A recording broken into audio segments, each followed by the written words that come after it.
So what are you, mister? Some kind of monster hunter? Actually, I prefer the term cryptozoological bounty hunter.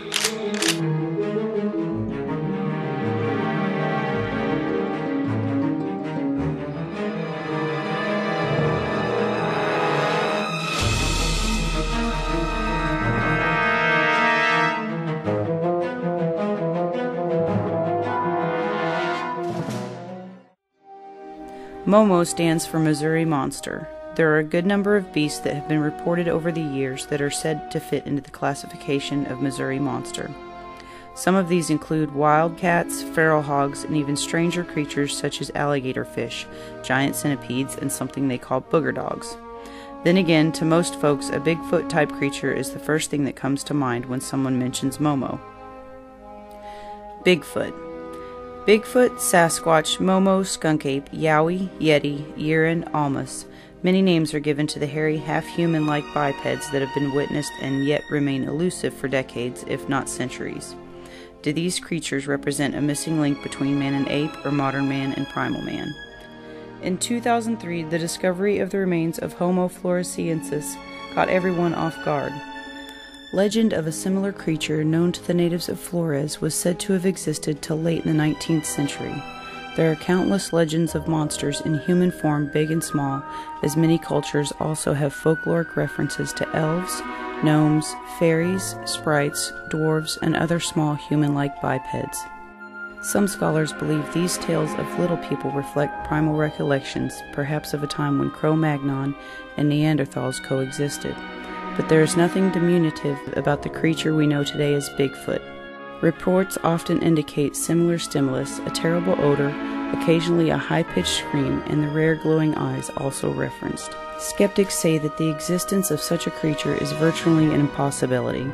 To exist, the animal would not only have to evade human contact for eons, but would also have to survive in large enough numbers to procreate and maintain a viable breeding population.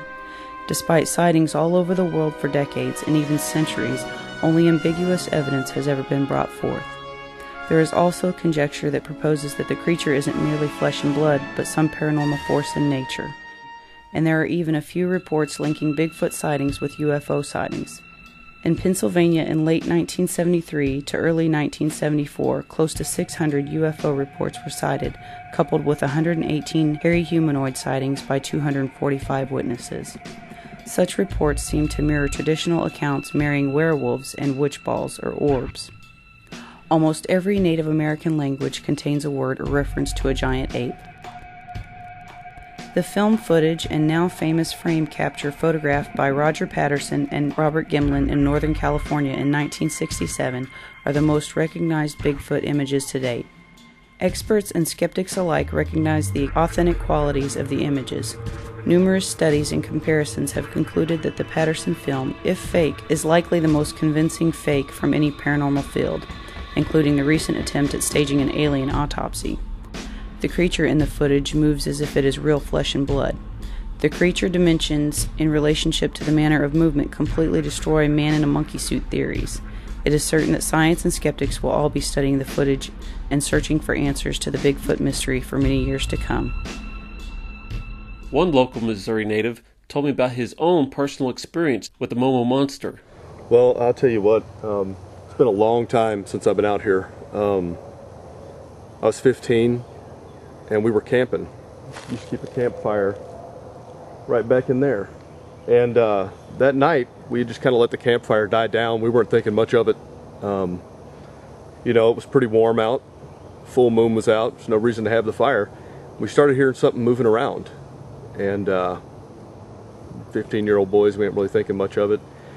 Then I see a pair of eyes, and several. And it was coyotes that come down there.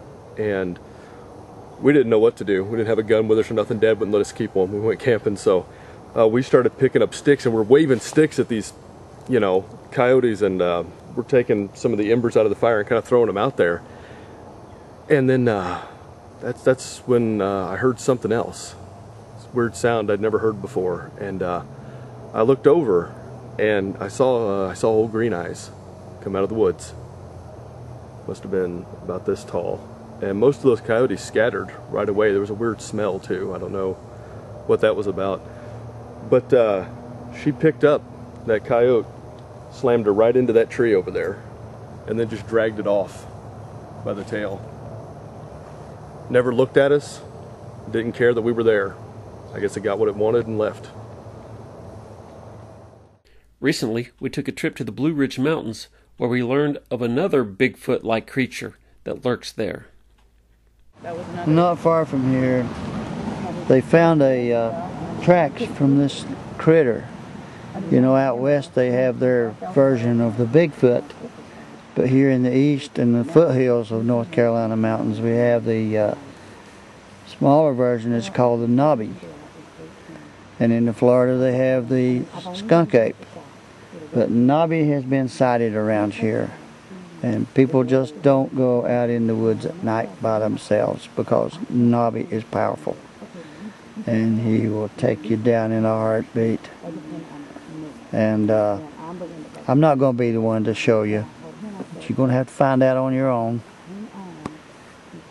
Just don't mess with the knobby. Another fellow seemed a little too eager to tell us not a Sasquatch story, but a she-squatched story.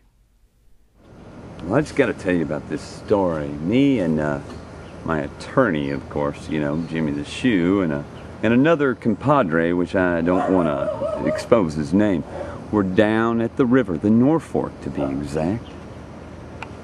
We've gone down there many times floating since we were teenagers and had many weird experiences finding strange footprints.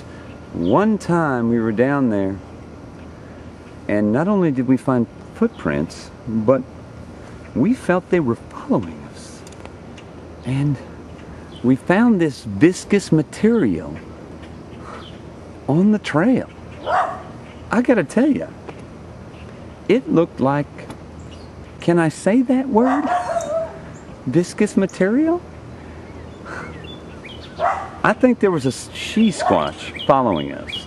We would hear these noises, you know, this noises. And we were three strapping young dudes out there on the river. It was kind of wintertime, the fall, no one would be floating.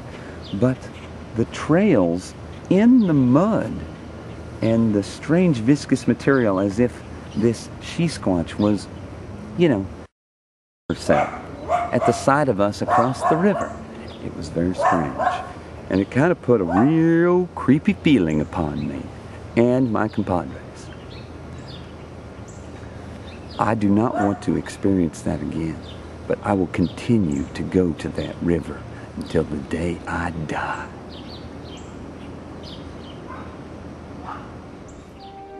The most notable Bigfoot story that originates in my own hometown takes place in a curvy spot in the road that stretches out north of town on Highway 17 from Waynesville, Missouri.